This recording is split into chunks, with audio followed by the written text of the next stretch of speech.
ಮುನಿರತ್ನ ಅವರೇ ನಿಮಗೆ ಧನ್ಯವಾದಗಳು. Thank you so much. Next గౌరవనీయులు తెలంగాణ ముఖ్యమంత్రి శ్రీ యనుమల రేవంత్ రెడ్డి గారిని మాట్లాడవలసిందిగా రిక్వెస్ట్ చేస్తున్నాము.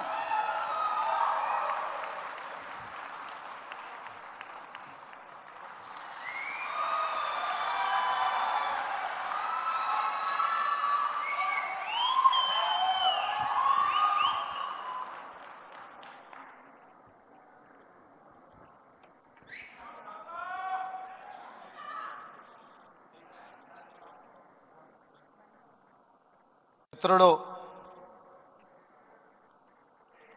జట్టి కుసుమ్ కుమార్ నేతృత్వంలో కమ్మ గ్లోబల్ ఫెడరేషన్ కార్యక్రమాన్ని హైదరాబాద్లో ఏర్పాటు చేసి ఈ కార్యక్రమానికి నాతో పాటు మాజీ గవర్నర్ రామ్మోహన్ రావు గారిని, అదేవిధంగా మా సహచర మంత్రివర్యులు పెద్దలు పొంగులేటి శ్రీనివాసరెడ్డి గారు, కోమటిరెడ్డి వెంకటరెడ్డి గారు, కట్టా సుబ్రహ్మణ్యం నాయుడు గారు, సత్యవాణి గారు, చాలామంది పెద్దలు, పేరు పేరున అన్నిటికంటే ముఖ్యంగా నాకు మంచి మిత్రుడు, 17వ లోక్సభలో మాతో పాటు కలిసి పనిచేసిన కళానిధి అర్కట్ వీరాస్వామి గారు, అదేవిధంగా తానా అధ్యక్షుడు నిరంజన్ చౌదరి గారు, మాజీ అధ్యక్షులు, అదేవిధంగా వివిధ రాష్ట్రాలు వివిధ దేశాల నుంచి కమ్మ ప్రతినిధులను, కమ్మ కుటుంబ సభ్యులను అందరినీ కూడా ఆహ్వానించి ఇంత గొప్ప కార్యక్రమాన్ని ఏర్పాటు చేసినందుకు మనస్ఫూర్తిగా నిర్వాహకులకు అభినందనలు తెలియజేస్తున్నాను.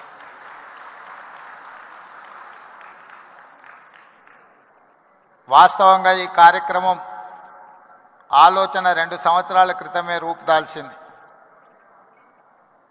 నేను మిత్రుడు కుసుమ్ కుమార్కి 2023 కంటే ముందే ఈ కార్యక్రమాన్ని ఏర్పాటు చేయాలి అని చెప్పిన అది కార్యరూపం దాల్చలేదు.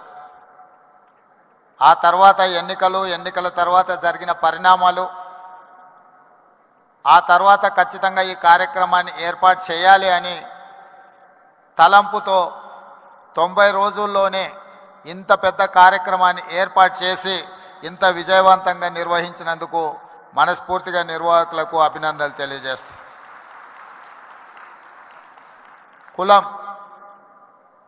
కులం అనేది వృత్తిని బట్టి వచ్చేది.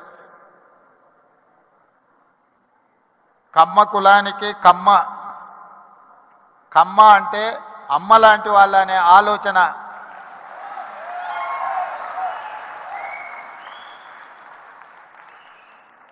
అమ్మ అంటే ఆకలి మీద వచ్చిన ఏ కొడుకునైనా ఎవరినైనా కడుపు చూస్తుంది, ఆకలితో ఉన్నాడేమో ఏమైనా పెడదాము అని.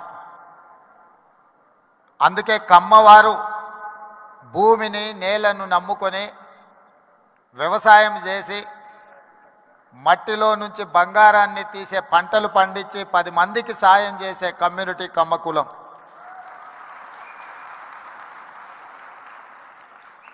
అందుకే ఒక సినిమాలో కొండ మీద అమ్మోరు కొండ కింద కమ్మోరు అని అన్నారు.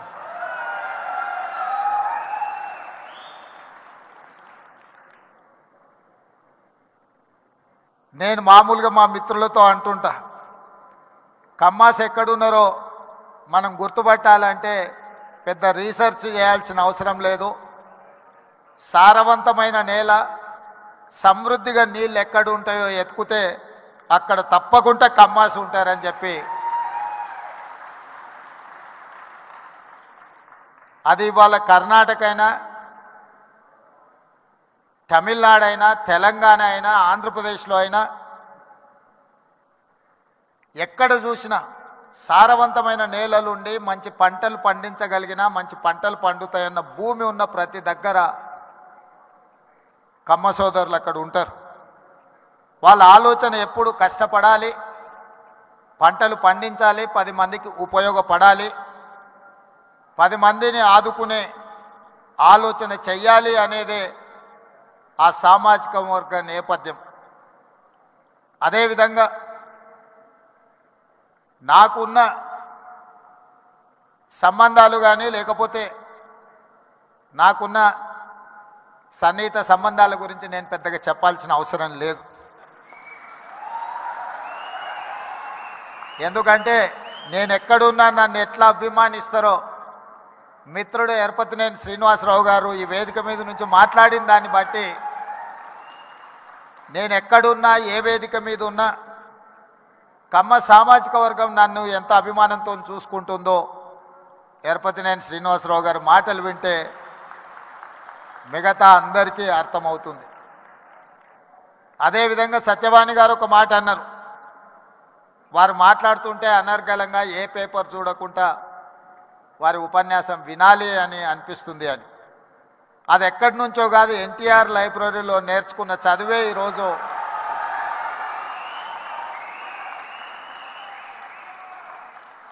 ఎన్టీఆర్ లైబ్రరీలో మేము చదువుకున్న చదువు ఇవాళ జీవితంలో ఉన్నత స్థానాలకు రావడానికి ఉపయోగపడ్డదని నేను గట్టిగా అందరి ముందు చెప్పడానికి ఏమాత్రం జంకను. మనం వచ్చిన నేపథ్యం, మన రాణించిన తీరు, మనకు అవకాశం ఇచ్చిన వాళ్ళను తక్కువ చేసి మాట్లాడవలసిన అవసరం లేదు, చిన్న చేసి చూడడము పద్ధతి కాదు. అదేవిధంగా కమ్యూనిటీకి సంబంధించిన గొప్ప వ్యక్తుల గురించి చరిత్ర గురించి మా మిత్రులు చాలామంది చెప్పారు. మిత్రుడు కుసుమ్ కుమార్ గారు ఎన్టీఆర్ కంటే ముందు 52 మంది కమ్మ సామాజిక వర్గం ఎమ్మెల్యేలు ఉండేవాళ్ళు అని అన్నారు. కానీ ఎన్టీఆర్ వచ్చిన తర్వాత ఎన్టీఆర్ ఒక బ్రాండ్ క్రియేట్ చేసింది. NTR is brand. NTR is brand for politics. NTR is brand for leadership.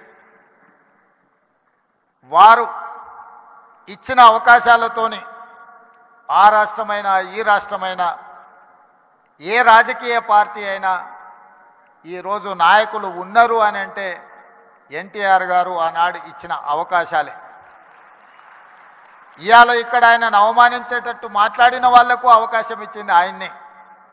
ఇవాళ ఆయన గౌరవం ఉండాలి, ఆయన పేరును స్మరించుకోవాలని చెప్పేవాళ్ళు కూడా ఆయన ఇచ్చిన నాయకత్వంతో వచ్చినోళ్ళే. అది ఎన్టీఆర్ లోపము, ఎన్టీఆర్ తప్పు కాదు. ఎన్టీఆర్ అందరికీ అవకాశం ఇచ్చిండు. అవకాశం వచ్చిన వాళ్ళు ఒక్కొక్కరు ఒక్కొక్క రకంగా ఉండొచ్చు, అది వాళ్ళ యొక్క విజ్ఞత. అదేవిధంగా ఎన్జి రంగా, అదేవిధంగా వెంకయ్య నాయుడు. ఈనాడు చంద్రబాబు నాయుడు గారి గురించి నేను చెప్పాల్సిన అవసరం లేదు.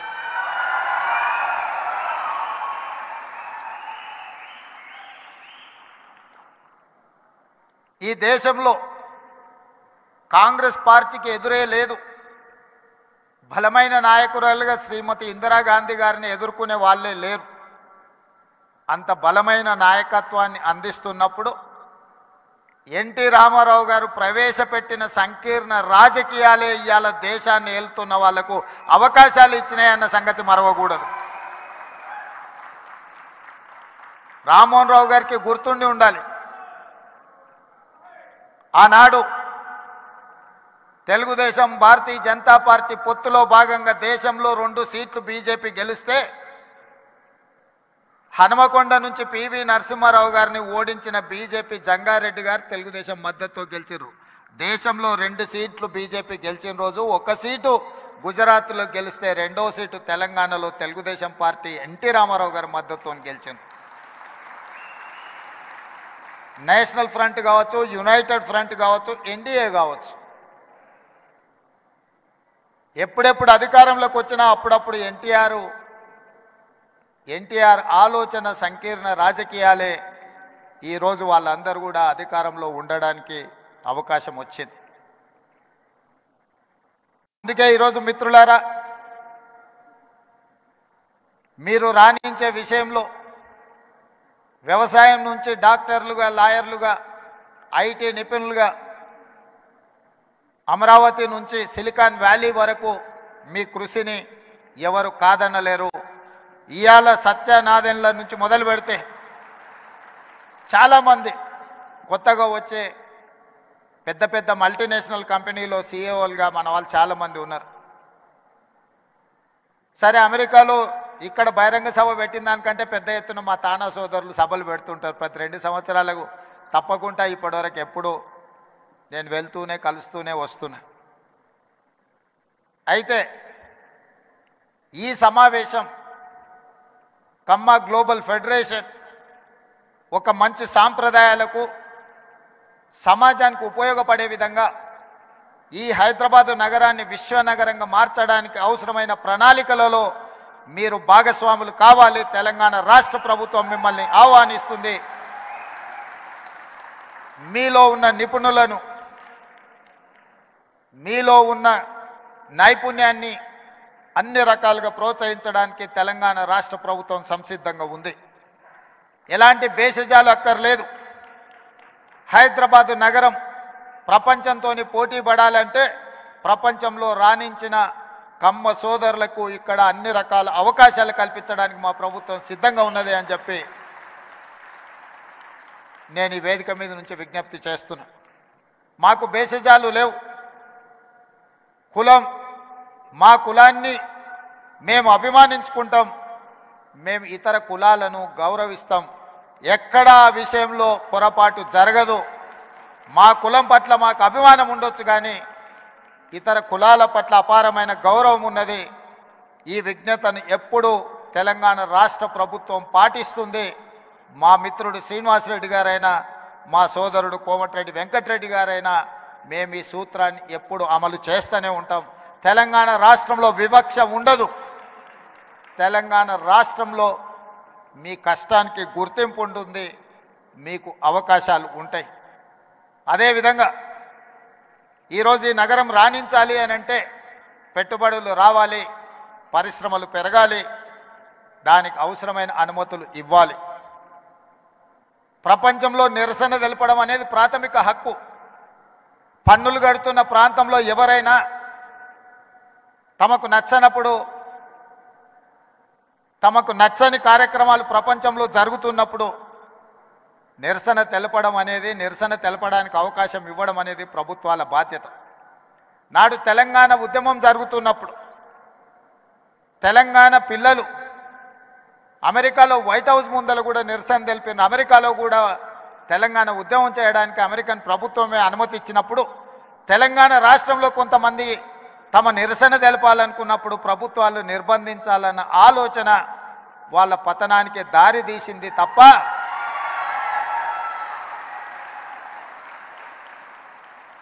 నిరసన అనేది one of the format of democracy. ప్రజాస్వామ్యంలో అది కూడా ఒక పద్ధతి. ఆ పద్ధతిని మేము నియంత్రిస్తాం, నిర్బంధిస్తాము అని అంటే దాని ఫలితాలు ఎట్లుంటాయో డిసెంబర్ 3, 2023 నాడు చూసారు.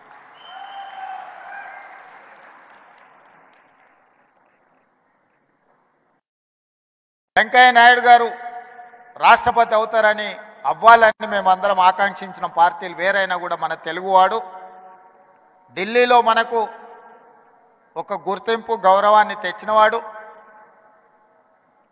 జైపాల్ రెడ్డి గారు, వెంకయ్య నాయుడు గారు జంట కౌలు లాంటోళ్ళు. వసంత నాగేశ్వరరావు గారు ఉన్నారు, వారికి జైపాల్ రెడ్డి గారి కుటుంబంతో ఉన్న సంబంధాలు, అనుబంధం నేను ప్రత్యేకంగా చెప్పాల్సిన పని లేదు. ఇప్పుడు ఢిల్లీలో నాయకత్వ లోపం కనిపిస్తున్నది. వెంకయ్య నాయుడు, జైపాల్ రెడ్డి గారు, అంతకంటే ముందు పివి నరసింహారావు గారు లాంటి, ఎన్టీ రామారావు గారు లాంటి నాయకులు తెలుగు రాష్ట్రాల నుంచి మన వాళ్ళు అక్కడ ఉంటే ఈరోజు జాతీయ స్థాయిలో మనకు కొట్టొచ్చినట్టుగా నాయకత్వ లోపం కనిపిస్తున్నది. మనందరం ఆలోచన చేయాల్సిన సందర్భం వచ్చింది. కులానికి, ప్రాంతానికి అతీతంగా మన తెలుగువారి యొక్క నాయకత్వం, తెలుగువారి యొక్క అభివృద్ధి కోసం పనిచేసే బలమైన నాయకత్వాన్ని ఢిల్లీలో మళ్ళీ రాణించాలి. అలా రాణించే నాయకులు ఎవరున్నా ప్రోత్సహించాలన్న ఆలోచన ఈ వేదిక మీద నుంచి మనందరం కూడా నిర్ణయం తీసుకోవాల్సిన అవసరం ఉన్నది. మా ప్రభుత్వం వైపు నుంచి ఎలాంటి సహకారం కావాలన్నా ఇలాంటి కార్యక్రమాలకు కానీ భవిష్యత్తులో మీరు తీసుకోబోయే నిర్ణయాలకు సంపూర్ణమైన మద్దతు ప్రకటిస్తూనే కమ్మ సంఘానికి 5 ఎకరాల భూమి ఇచ్చినట్టే ఇచ్చారు, దానికి లిటిగేషన్స్ 100 పెట్టినట్టే పెట్టినట్టు నా దృష్టిలో ఉంది. మా మిత్రుడు గాంధీ గారికి నేను సూచన చేస్తున్నా, ఆ 5 ఎకరాలకు సంబంధించి మా ప్రభుత్వం అన్ని సమస్యల్ని పరిష్కరించి ఒక అద్భుతమైన కమ్మ సంఘాన్ని కట్టుకోవడానికి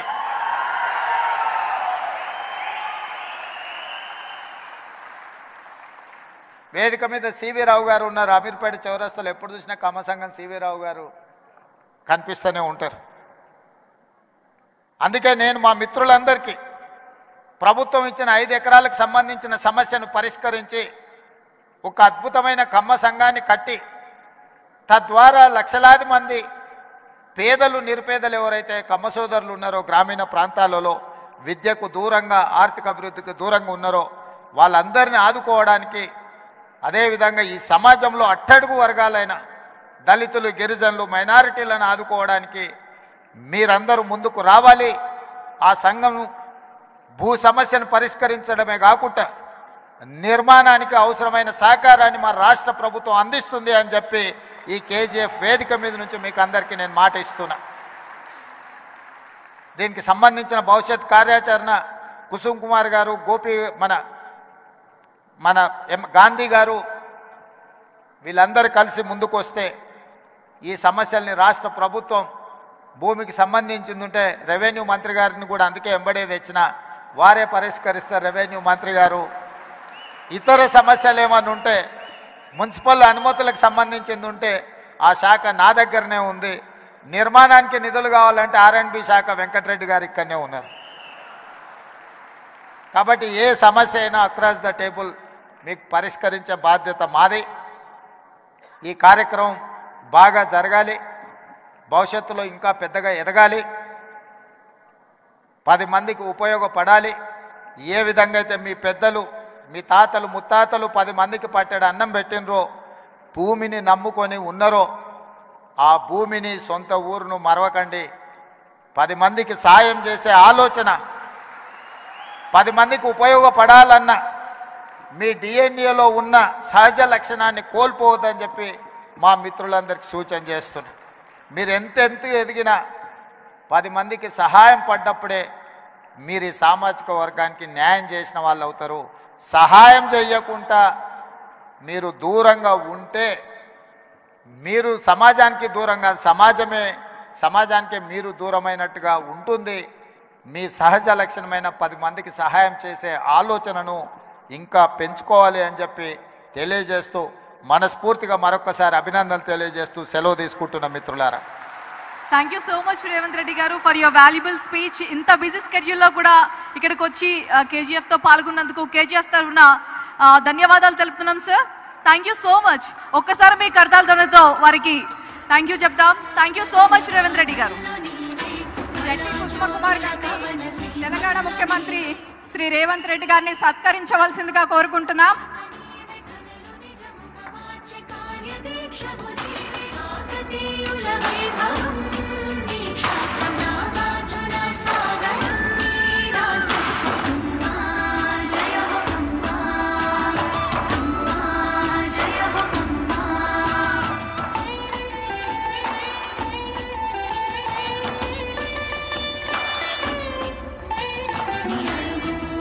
చోట బంగారు పంట అడిగితే లేదన్న మాట రాదంట, విషయ జ్ఞానమే నీ ఆయుధం అంట, కనుక నీకే గెలుపు కైవారమంట, కాల రచన కౌశలం నీ క్షేత్రం, నాలుగు చెరకుల నమ్మకం నీ నేతృత్వం.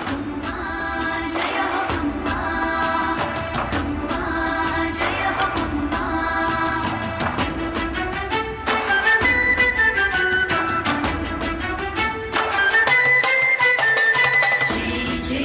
కలిపి నడిచేట